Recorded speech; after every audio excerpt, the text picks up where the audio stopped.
తెలంగాణ రాష్ట్ర ఆవిర్భావ దినోత్సవాన్ని పురస్కరించుకొని రంగారెడ్డి జిల్లా కలెక్టర్ కార్యాలయంలో ఘనంగా వేడుకలు నిర్వహించారు.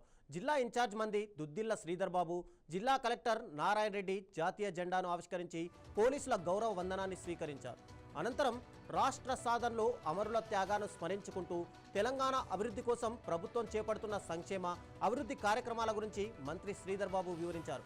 కార్యక్రమంలో ఎమ్మెల్యేలు మల్రెడ్డి రంగారెడ్డి, కాళ యాదయ్య, టీఆర్డీసీ చైర్మన్ మల్రెడ్డి రామరెడ్డి, అదనపు కలెక్టర్లు చంద్రారెడ్డి, కిరణ్మయ్, జిల్లా అధికారులు, ప్రజాప్రతినిధులు, వివిధ శాఖల సిబ్బంది పాల్గొన్నారు.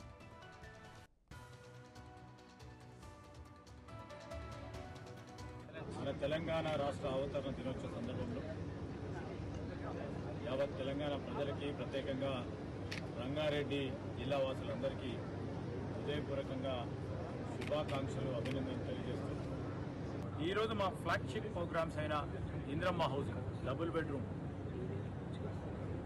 పెద్ద ఎత్తున ముందుకు తీసుకెళ్తా ఉన్నాం. చాలామంది లబ్ధిదారులకు కూడా ఈరోజు ఈ అవతరణ దినోత్సవ సందర్భంలో వారికి కూడా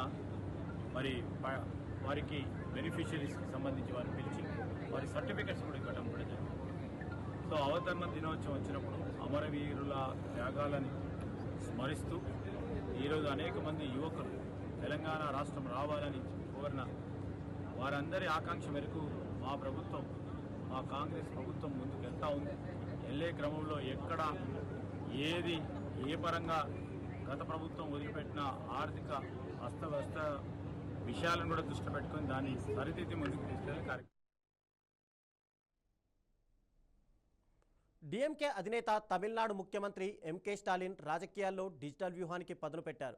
ఎన్నికల్లో సోషల్ మీడియా ప్రభావం పెరుగుతుండటంతో యువతను ఆకట్టుకోవడమే లక్ష్యంగా ఒక కొత్త శక్తిని రంగంలోకి దించారు. అదే జెన్సీ డిఎంకే.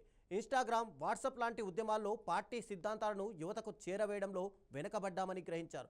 అందుకే ఈ డిజిటల్ లోపాన్ని సరిదిద్దేందుకు నడుం బిగించారు.